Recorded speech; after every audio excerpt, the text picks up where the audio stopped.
యాదాద్రి భువనగిరి జిల్లా పోచంపల్లి మండల కేంద్రంలోని జిల్లా పరిషత్ హైస్కూల్లో ఆకస్మిక తనిఖీలు చేశారు జిల్లా కలెక్టర్ హనుమంతరావు.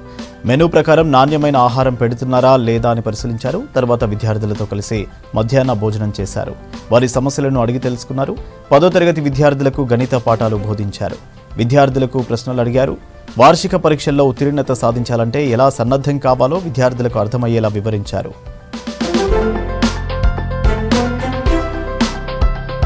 తనిఖీలో భాగంగా భూదాన్ పోచంపల్లి హై స్కూల్కి రావడం జరిగింది. దీంట్లో పిల్లలతో కలిసి భోజనం చేయడం జరిగింది.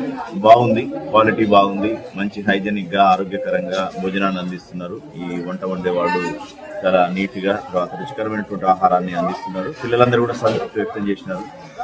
ప్రతిరోజు కూడా ఇలాగే ఉంటుంది, నాణ్యమైన చెప్పడం జరిగింది.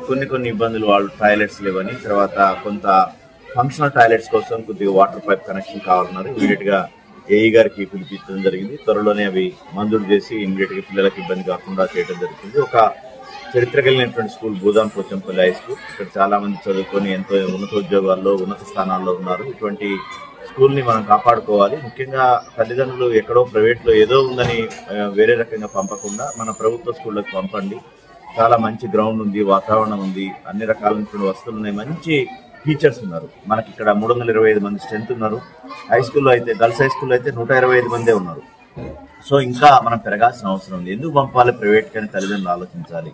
వేలాది రూపాయలు ఎందుకు మనం ఖర్చు చేయాలి? మనకు నాణ్యమైన విద్య, నాణ్యమైన భోజనం, అన్ని పుస్తకాలు అన్ని ప్రభుత్వం సప్లై చేస్తున్నప్పుడు మంచి క్రమశిక్షణ, లీడర్షిప్ క్వాలిటీస్ వచ్చేటటువంటి ప్రభుత్వ పాఠశాలను వదిలి ప్రైవేట్ వైపు ఎందుకు పరుగులు తీయాలని తల్లిదండ్రులు ఆలోచించాల్సిన సమయం ఉంది. పోయినసారి కూడా రిజల్ట్స్ లో అత్యుత్తమ ఫలితాలు సాధించి 7వ స్థానానికి వచ్చారు. ఇది ఉపాధ్యాయులకు అంకితం. ఈసారి కూడా బాగా కష్టపడుతున్నారు టీచర్స్. స్పెషల్ క్లాసెస్ మొదలైనవి.